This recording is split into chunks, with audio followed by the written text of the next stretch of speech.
எங்கள் ஊர் மண் கும்பகோணம் மண். அடை செய்யலாம் வாங்க. ஒரு டம்ளர் புழுங்கல் அரிசி, குண்டு அரிசி, ரேஷன் அரிசி தான் நான் ஊற வச்சுருக்கேன். அரை டம்ளர் பச்சரிசி,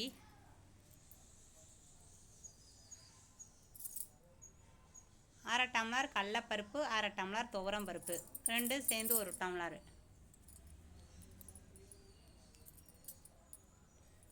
உளுந்தம்பருப்பு ஒரு கைப்பிடி.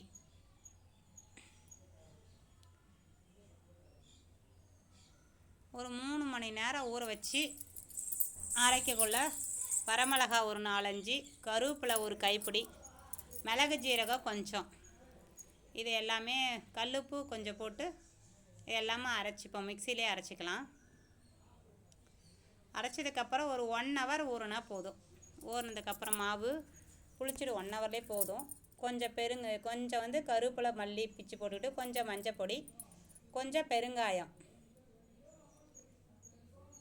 நல்லா கலந்து விட்டு அடையை ஊற்றிடலாம். நல்லா சாஃப்டான கும்பகோணம் அடை ரெடி. கொஞ்சம் பெருங்காயம் எப்போவுமே உண்டுனா போட்டுங்க. அதுக்கு வெங்காய சட்னி நல்லாயிருக்கும். அடைக்கு அடை நல்லா இருந்தால் உங்கள் ஹஸ்பண்டு இப்படி சிரிப்பாங்க. நல்லா இல்லைன்னுச்சின்னா அடை அப்புறம் இப்படி தான் சாப்பிட்டுட்டு முறைச்சிட்டு இருப்பாங்க. அது உங்கள் கையில் தான் இருக்குது. வணக்கம்.